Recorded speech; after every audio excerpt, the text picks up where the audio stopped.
Présentation aujourd'hui de l'Outpod 1000 par Temo. Il est aussi disponible en 3000 watts.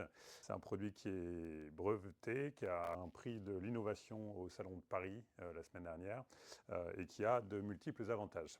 Premier élément, c'est que c'est un moteur pour voilier, donc on le met sur le tableau arrière d'un voilier entre 6 et 9 mètres en fonction des puissances que vous allez choisir. Et on l'a dessiné pour les voiliers avec différents avantages. Le premier étant d'avoir un moteur relevable en vertical, ce qui permet de limiter l'espace imposé sur le tableau arrière. Donc on peut le monter et le descendre avec une simple drisse qui est donc actionnée à travers un taquet ici, un taquet que vous reconnaîtrez puisque vous avez le même sur votre voilier. Il y a différentes positions. Soit je suis tout en bas et le moteur est loqué dans sa position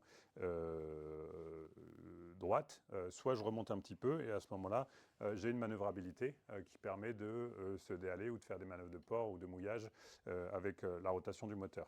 Si je vais un peu plus loin, je vais le tourner à 180 degrés, je vais le faire redescendre dans sa position verrouillée et à ce moment-là, j'aurai une position d'hydrogénération optimale puisque l'hélice va faire face au flux du voilier sous voile. Donc c'est le premier avantage, évidemment, le relever, le redescendre, soit tout en bas ou tout en haut. Deuxième avantage du produit, c'est qu'il est extrêmement facile à démonter et à ranger, alors soit pour l'hiverner, soit pour le mettre à l'intérieur du bateau pendant une régate. J'ai donc un système de glissière ici qui permet de porter ce moteur qui fait moins de 10 kg, que je peux ramener soit à l'intérieur du bateau, soit dans mon garage pour l'hiverner. Pareil pour le remettre, système de glissière donc, qui reste à poste évidemment, système de glissière qui permet de le remettre en place très rapidement, de le verrouiller ici avec un système de vis, un connecteur étanche évidemment qui permet de le connecter à la batterie ou aux batteries qui sont à l'intérieur du bateau. Et donc une fois qu'il est là, je peux évidemment le replonger dans l'eau en position verrouillée. Les commandes du moteur Outpod sont donc déportées à l'intérieur du cockpit ou à l'intérieur du bateau comme vous le souhaiterez. On a un accélérateur qui permet évidemment de décider si on fait marche avant ou marche arrière.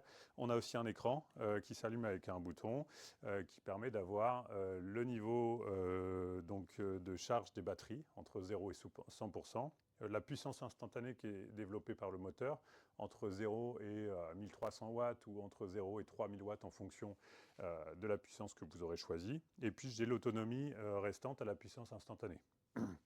J'ai une clé magnétique qui permet d'activer l'hélice ou de la rendre inactive pour des raisons évidentes de sécurité ou pour une fonction d'homme à la mer.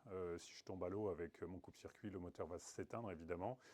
Et donc là, j'ai deux positions, hélice désactivée ou hélice activée. Si j'active mon hélice, j'ai donc ici une marche avant et la marche arrière.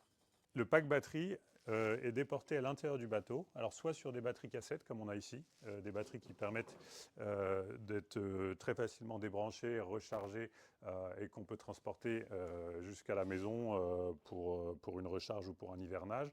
Soit j'ai des batteries stationnaires parce que j'ai une place de port avec une prise et à ce moment-là je peux recharger directement au niveau du ponton. Les batteries amovibles sont sur rack, les batteries stationnaires sont installées de manière plus définitive avec des cosses.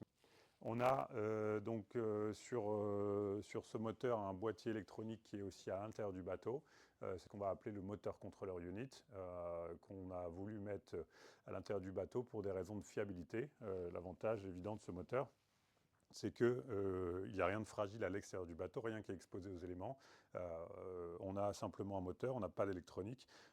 La carte de pilotage étant dans le bateau, la batterie étant dans le bateau, l'accélérateur et l'écran étant dans le cockpit, on a voulu protéger les parties sensibles pour avoir quelque chose d'extrêmement robuste et de fiable dans la durée. Le produit est totalement réparable également et facile à transporter en cas de besoin d'hivernage ou de service. Donc les avantages sont nombreux. On a un démontage facile, un relevage vertical, l'hydrogénération avec l'hélice qui va faire face au flux, des commandes déportées qui permettent d'activer le moteur en étant dans son cockpit, près de son safran ou près de ses voiles. On a un démontage facile pour pouvoir le mettre dans le bateau ou dans le garage sans avoir à sortir les caisses à outils. Et puis on a évidemment le silence, l'absence de vibration, l'absence d'odeur qu'on pourrait trouver sur un moteur thermique.